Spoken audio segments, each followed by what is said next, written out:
Dadako na po tayo ngayon sa ating Next portion po natin sa sharing portion. So, yung unang pinagpala ng El Shaddai ay si Sister Bentes Juan. Ladies and Lord, mapagpalang hapon sa iyong kapatid. Pagpalang hapon po sa inyo, kaya El Shaddai, sa inyo po, brothers and sisters. Papatotoo ko lang po yung joy ng heart ko and gratitude ko sa Panginoon. So, biglaan lang po ito, pero meron ako lagi yung tubaon. So, thank you Lord kasi po, nung anniversary natin, 9/11/24 yung homily ni Father Urban. And I was also praying that day kasi first time ko lang naman talaga mamit yung mga Ayala land, parang mga realtors that day. Pero sinama ko na lang din yun sa prayer ko. Sabi ko, Lord, please help me have the opportunity with these people. And kung makabenta po ako, thank you po, Lord. And then I met them that night, we had a talk, and then hindi naman po talaga ako like very serious about it. But then I tried to approach some friends.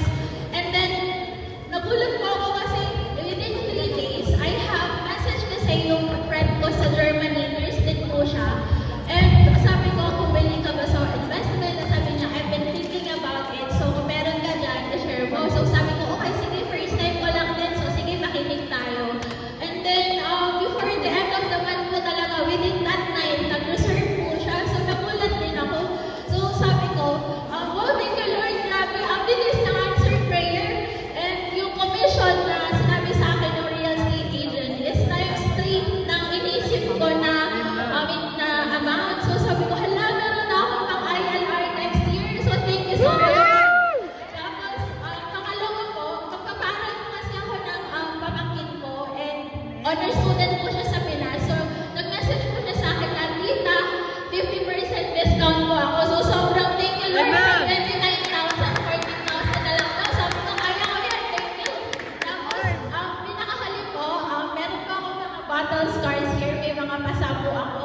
Kasi kahapon po, sumali po ako sa Spartan. Sa mga nakakakilala po sa akin, active person po talaga ako. Ako po yung tipo sa Pinas na 40 plus mountains na po yung naakyat ko. And dito, kahit po nurse ako, tumatakbo ako ng 10 kilometers bago mag-duty ng 8 a.m. So, ganun po ako ka-importante na alagaan yung sarili. So, thankful po ako kasi kahapon, safe